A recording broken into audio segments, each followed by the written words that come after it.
Cette semaine, le duo dynamique. Commençons.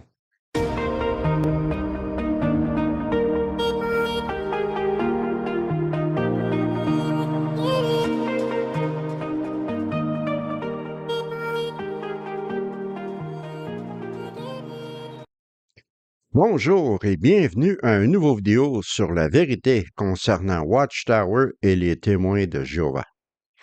Cette semaine, nous allons parler du duo dynamique, des pratiques qui sont enracinées parmi les témoins de Jéhovah, qui sont fréquentes, qui sont pratiquées par tout le monde. Et c'est une plaie parmi les témoins de Jéhovah, une véritable plaie. C'est extrêmement commun. On le voit à toutes les réunions, on le voit dans la voiture lorsqu'on va dans le porte-à-porte.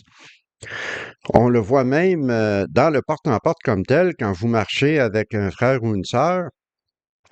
Dans les discours qui sont prononcés sur la plateforme, cela se produit. C'est une pratique qui est extrêmement commune dans toutes les congrégations. Et c'est important de noter que cette pratique-là continue jour après jour, semaine après semaine, année après année, sans répercussion de la part des anciens qui, très souvent, participent eux-mêmes à cette pratique.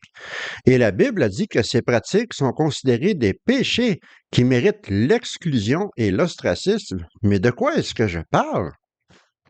Eh bien, le duo dynamique, c'est nul autre que le commérage et la calomnie. Eh oui, attachez votre ceinture. Et si vous êtes un ex-témoin de Jéhovah, ou même si vous êtes un témoin de Jéhovah présentement qui m'écoutez, lorsque je prononce ces paroles, calomnie et bavardage ou commérage, il y a certainement quelqu'un qui vous vient à l'esprit dans votre ancienne congrégation ou dans votre congrégation présente, que vous pouvez nommer par son nom. C'est le roi ou la reine du commérage. Si vous vouliez avoir tous les détails croustillants de tout ce qui se passait dans la congrégation, c'est cette personne-là que vous alliez voir. Il ou elle savait ce que vous aviez mangé pour souper, avec qui vous vouliez sortir, et bien souvent, il ou elle avait des opinions très arrêtées sur le fait de savoir pourquoi vous étiez toujours célibataire. Et ils étaient les rois ou les reines de répandre toutes ces informations partout dans la congrégation. Nous l'avons tous vu, nous l'avons tous vécu. Et moi, je vous parle personnellement, lorsque moi j'étais témoin de Jéhovah, il n'y avait pas de téléphone intelligent, il n'y avait pas de Facebook, il n'y avait pas d'Instagram, pas de messages textes. Imaginez un peu comment c'est aujourd'hui avec la technologie moderne dans les congrégations.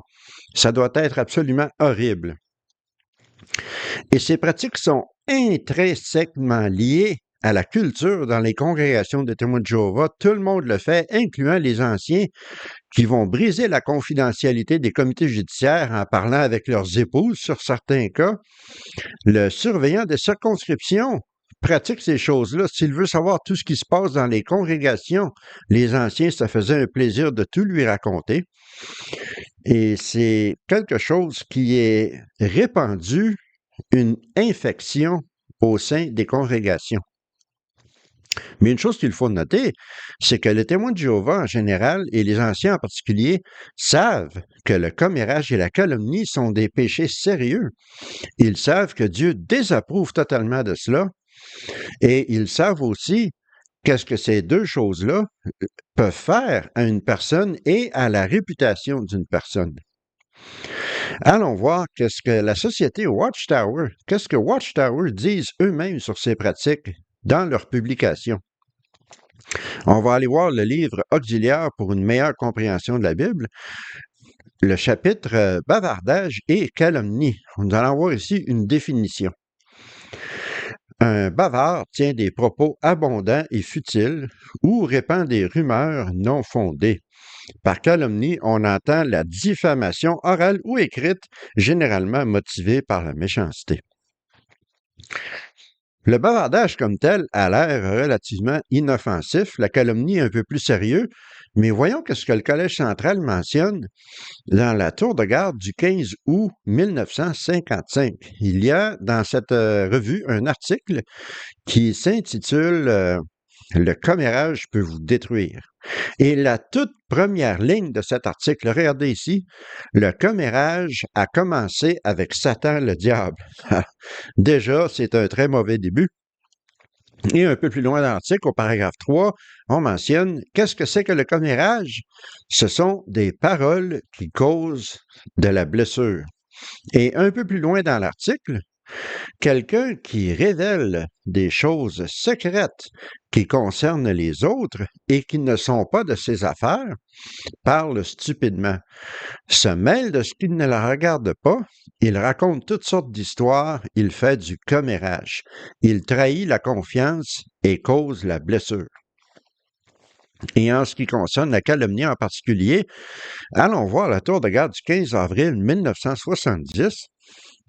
La calomnie est mortelle. La calomnie est définie comme étant de faire des fausses accusations, des fausses représentations qui vont causer la diffamation et endommager la réputation d'une autre personne.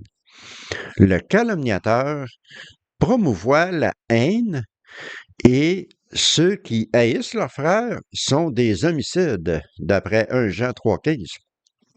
C'est très sérieux, d'après Watchtower, d'après la société Watchtower elle-même. Et pourtant, ces deux choses-là sont profondément enracinées dans la culture de Watchtower, dans la culture des témoins de Jéhovah. C'est partout. Mais allons maintenant voir qu'est-ce que la Bible elle-même, le livre que Watchtower dit suivre au-dessus de tous les autres, allons voir qu'est-ce que la Bible dit au sujet de ces choses. Dans Proverbe 20, verset 19, le calomniateur va ici et là révéler des propos confidentiels, ne fréquente pas celui qui aime répandre des commérages.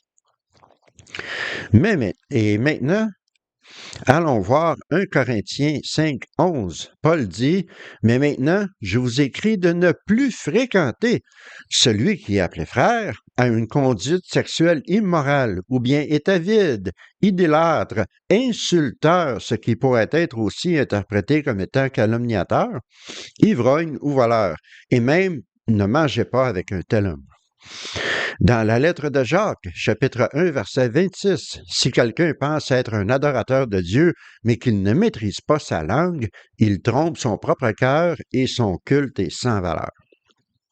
La Bible est claire, n'est-ce pas? Dans Proverbe, ne pas fréquenter quelqu'un qui répand des commérages. Paul dit de ne même pas manger avec une personne qui répand des commérages et on associe les calomniateurs avec ceux qui commettent l'immoralité sexuelle, qui sont avides et qui sont ivrognes. C'est un péché grave d'après la Bible. Et pourtant, dans les congrégations, cela est tellement répandu que personne ne fait quoi que ce soit pour l'arrêter. Et je crois que c'est important d'en parler parce que c'est un problème extrêmement répandu qui a des conséquences néfastes. Les dommages que les calomnies et les bavardages peuvent causer sont grotesques. C'est affreux comment cela peut ruiner la réputation d'une personne à vie. Allons voir maintenant la tour de garde du 15 octobre 1989. Il y a un article ici qui mentionne de se maintenir éloigné du bavardage. Et voici ce qui est écrit. Le premier paragraphe. Rien ne peut changer un venin mortel en une boisson saine. Or, le bavardage malfaisant ou la calomnie est comparable à un poison capable de ravir à une personne droite sa bonne réputation. Juvénal, poète romain, parla de la calomnie comme du pire des poisons, et William Shakespeare, dramaturge anglais, fit dire à l'un de ses personnages « Qui me dérobe mon beau nom, me vole une chose qui ne l'enrichit pas, mais qui me plonge réellement dans la pauvreté. » Donc, Watchtower savent à quel point cela est dommageable, à quel point cela peut détruire les gens. Mais voyons un peu leur hypocrisie. Oui, l'hypocrisie du Collège central et des anciens. Nous allons voir comment ils parlent des deux côtés de leur visage. Nous allons voir à quel point ils sont hypocrites. Retournons au livre auxiliaire pour une meilleure compréhension de la Bible. Sous le même chapitre que tout à l'heure, voici ce qui est écrit. Et n'oubliez pas toutes les choses que je vous ai lues. Tout bavardage n'est pas forcément mauvais ou nuisible. Ah non, et pourtant, qu'est-ce qu'on vient... En tout cas, il est parfois élogieux pour celui ou ceux dont on parle. Ça, c'est extrêmement rare que ça arrive. Le bavard se borne peut-être à relater quelques faits insignifiants concernant telle ou telle personne, simplement parce qu'il s'intéresse aux autres, sans que cela soit répréhensible. Cependant, le bavard peut facilement se laisser aller à tenir des propos nuisibles qui engendrent des troubles, car il prononce quantité de paroles oiseuses. Et pourtant, le Collège central vient juste de nous dire à plusieurs reprises que ce sont des péchés graves. La Bible dit que ce sont des péchés qui méritent l'exclusion et l'ostracisme. Et voici que le Collège central parle de l'autre côté de sa bouche et dit que ça peut être même positif, ça peut être élogieux.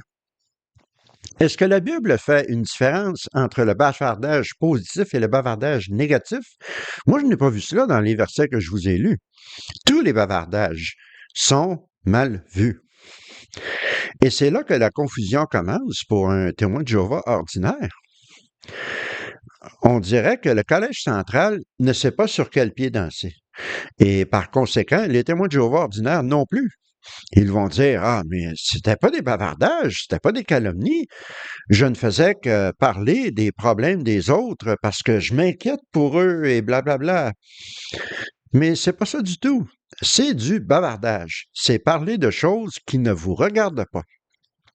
Et le Collège central continue de parler des deux côtés de sa bouche sur ce sujet-là. Ils sont complètement hypocrites. Et voilà ce qui arrive lorsqu'on bâtit une religion ou un groupe ou une société sur des règlements stricts au lieu de se fier au caractère des gens et à la bonne moralité, au lieu de se baser sur les principes. Il y a tellement de règles minutieuses chez les témoins de Jéhovah et chez Watchtower qu'il vient un moment où on ne sait plus où donner de la tête, on ne sait plus quoi faire. Et on se perd là-dedans, et c'est là que les problèmes commencent. Et la vie d'un témoin de Jéhovah ordinaire est tellement déprimante sous bien des rapports.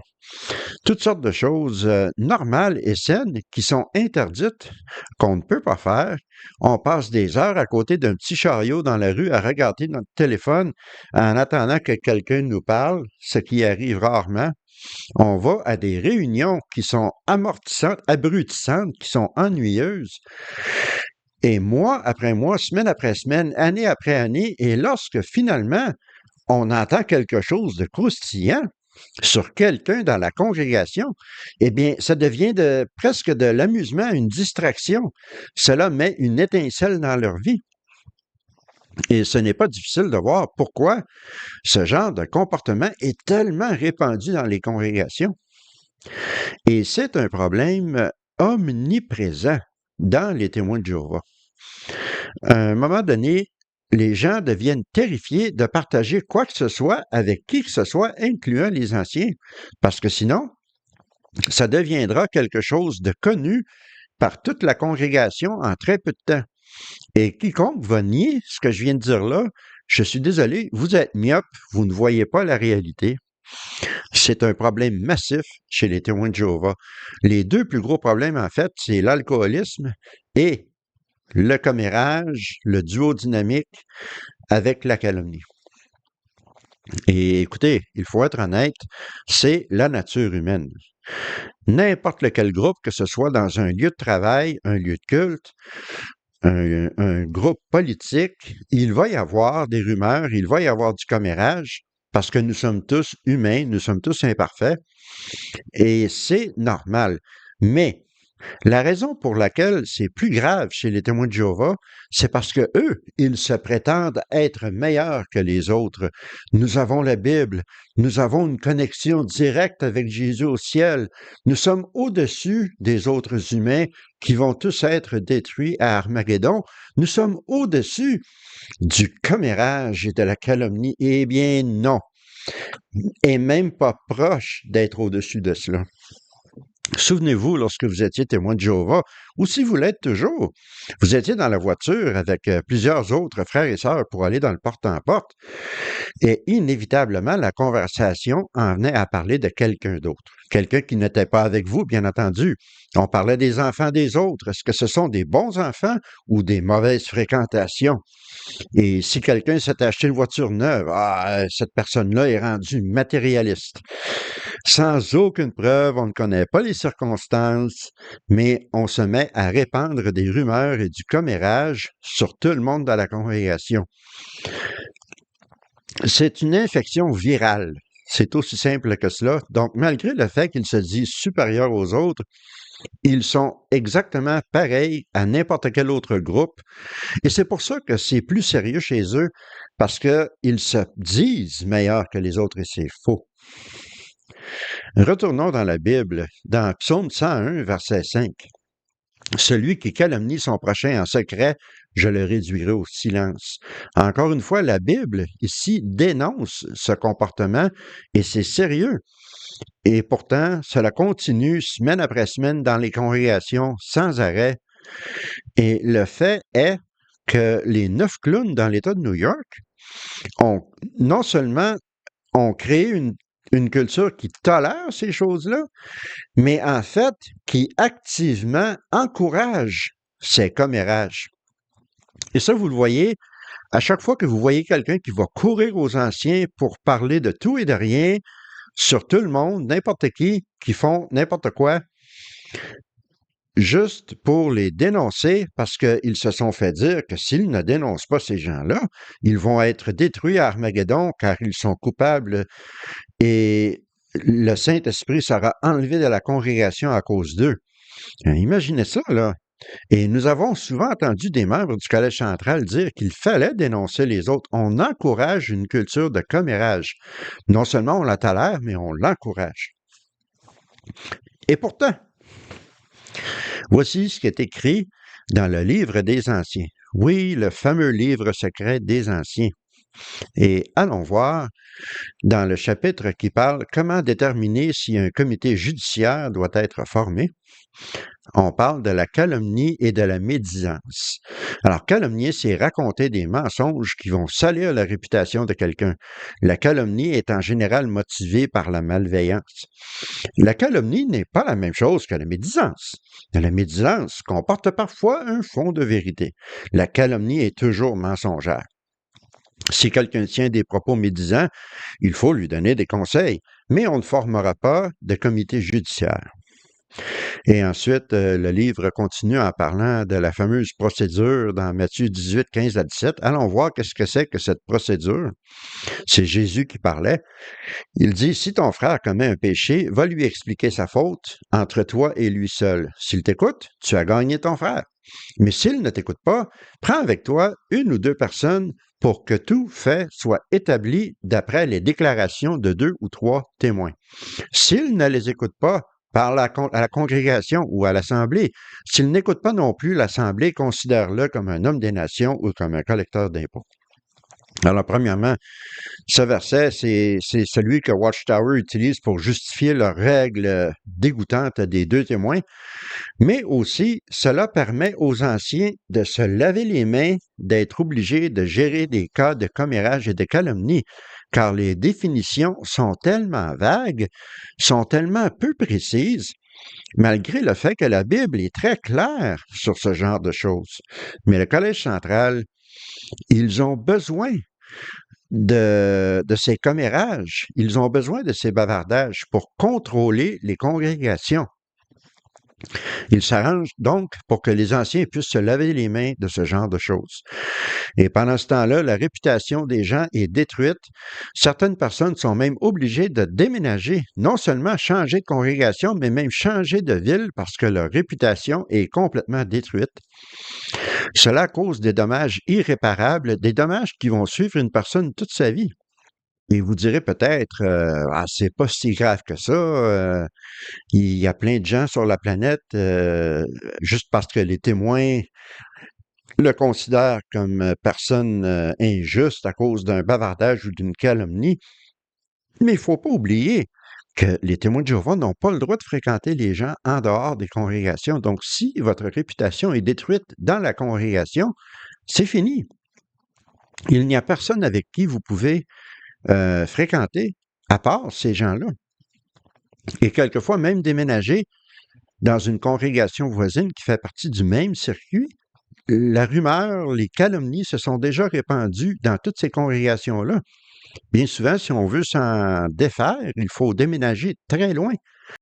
Donc, nous avons un collège d'anciens qui vont interroger un adolescent pendant des heures avec des questions envahissantes, extrêmement personnelles et traumatisantes sur des activités sexuelles qu'il aurait soi-disant commis, mais n'établiront même pas de comité judiciaire pour quelqu'un qui a détruit la vie de quelqu'un et la réputation de quelqu'un. Ça, c'est les témoins de Jéhovah. Ils ne font vraiment pas grand-chose pour lutter contre un péché qui est comparé dans la Bible avec la fornication, l'adultère, l'ivrognerie. Ces péchés-là, on en parle tout de suite. Tout de suite, il y aura un comité judiciaire, mais le commérage, la calomnie, c'est moins grave. On ne fera pas de comité judiciaire pour ça. La Bible dit que cela vient de Satan, que c'est démoniaque et que vous ne devriez même pas vous associer avec ces gens-là. Mais non, pas de comité judiciaire. Alors, c'est la chrétienté à la carte. On prend ce qu'on veut, on choisit ce qu'on veut, mais on rejette le reste. C'est de l'hypocrisie sans pareil. C'est de l'hypocrisie. Peut-être que le Collège central ont tout simplement manqué quelques instructions. Ils reçoivent tellement d'instructions importantes de la part de Jésus par le moyen de l'Esprit Saint, n'est-ce pas? Ils ont peut-être manqué quelques instructions, mais moi, je vous dirais, c'est qu'ils ont tout manqué. On va retourner sur certains des versets bibliques que je vous ai lus tout à l'heure. Dans Jacques 1, 26, on mentionnait que si quelqu'un pensait être un adorateur de Dieu, mais qu'il ne maîtrise pas sa langue, il trompe son cœur et son culte est sans valeur. Vous pouvez être un chrétien exemplaire. Vous pourriez être pionnier. Vous êtes ancien. Vous faites le ménage à la salle du royaume à toutes les semaines. Vous donnez de l'argent aux contributions. Vous connaissez le surveillant de circonscription personnellement.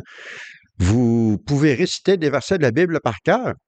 Mais si vous avez répandu un commérage ou que vous avez fait une calomnie sur quelqu'un d'autre qui ne vous regarde pas, eh bien, d'après la Bible, tout cela est futile.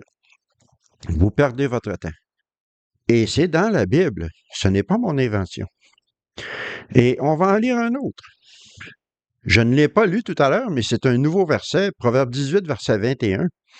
La mort et la vie sont au pouvoir de la langue. Ceux qui aiment l'utiliser devront en affronter les conséquences.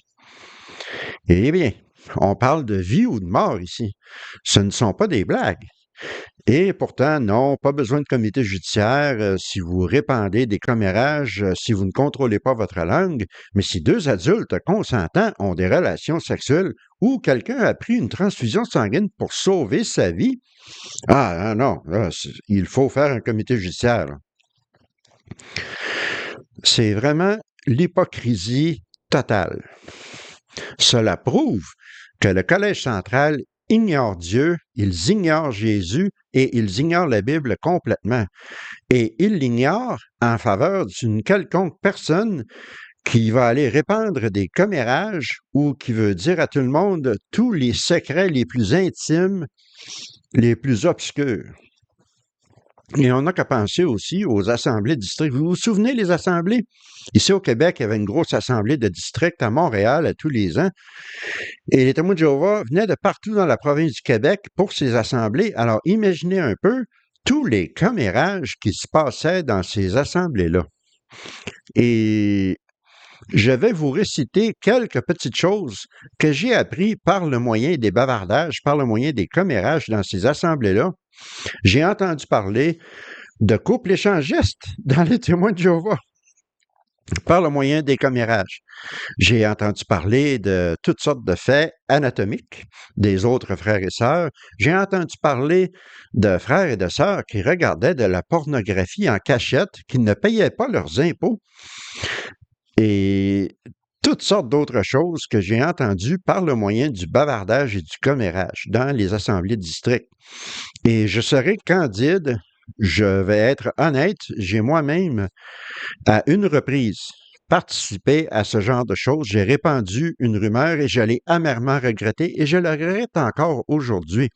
C'est quelque chose dont je ne suis pas fier, mais c'est pour vous montrer à quel point c'est enraciné dans la culture des témoins de Jéhovah. Et j'irais même jusqu'à dire que vous pouvez carrément calomnier quelqu'un dans une congrégation et il n'y aura pas de conséquences. Oui, vous pouvez faire cela. Vous pouvez inventer une histoire, calomnier quelqu'un, faussement accuser quelqu'un, et les anciens ne feront rien pour vous discipliner, ils vont même vous féliciter. Et pourquoi est-ce que je dis cela? Eh bien, allons voir dans le livre des Anciens, une fois de plus, dans le même chapitre que tout à l'heure, la section 28. Si quelqu'un porte une accusation devant la police, un tribunal, les anciens, ou devant d'autres personnes qui ont autorité pour examiner les faits et en juger, la congrégation ne considérera pas qu'il s'agit d'une calomnie. Cela reste valable même si l'accusation n'est pas appuyée par des preuves. Et voilà, la preuve de ce que je vous dis. On peut faire cela et s'en tirer indemne sans conséquence. Mais et comment est-ce que cela peut être permis? Eh bien, c'est simple, parce que d'après le livre des Anciens, les anciens ont le droit de tout savoir ce qui se passe dans la congrégation. Il n'y a pas de vie privée. Et cela arrive. Il y a une dissension, disons, entre deux frères ou deux sœurs ou quoi que ce soit, et ils peuvent inventer des histoires, ils peuvent exagérer des histoires partiellement vraies, amener cela aux anciens et être libres de toute responsabilité ou de conséquences, malgré le fait qu'ils ont calomnié quelqu'un, qu'ils ont mis en doute la réputation de cette personne, et cela devant des personnes qui ont l'autorité de vraiment bousiller la vie de ces personnes-là.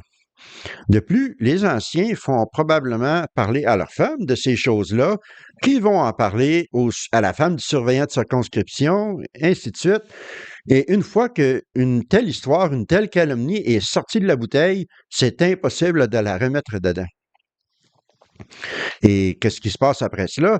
Eh bien, puisque maintenant, cette nouvelle s'est maintenant répandue dans la congrégation à partir d'une calomnie, eh bien, il y a beaucoup de personnes qui le savent. Il faut maintenant faire un discours là-dessus. Et pour mentionner, sans nommer de nom, bien entendu, qu'il y a telle ou telle situation dans la congrégation, mais les anciens s'en occupent. Et tout le monde est capable de faire 2 plus 2 égale 4. Et la congrégation de qui l'ancien parle, et tout cela à cause d'une calomnie. Est-ce que vous vous souvenez, lorsque vous étiez témoin de Jéhovah, quand il y avait un discours de ce genre pendant une réunion, après la réunion, vous pouviez quasiment sentir la vibration de commérage dans la congrégation lorsqu'il y avait eu un discours qui parlait d'un certain comportement, surtout après que quelqu'un ait été discipliné. C'était vraiment électrique. Il y avait du voltage dans l'air, tout le monde voulait en parler, tout le monde avait des théories, des spéculations, des commérages, des bavardages, des fabrications. Est-ce que tu as entendu parler de de telle chose? Est-ce que tu as entendu parler de telle autre chose? C'était quelque chose de spectaculaire. L'air était électrique. Les gens se recherchaient les uns les autres. On voulait parler de ces choses-là avec votre ami le plus proche. Hein. Il faut qu'on en parle, il faut qu'on en parle. Ça, c'est la culture des témoins de Jéhovah, la culture de commérage parmi les témoins de Jéhovah.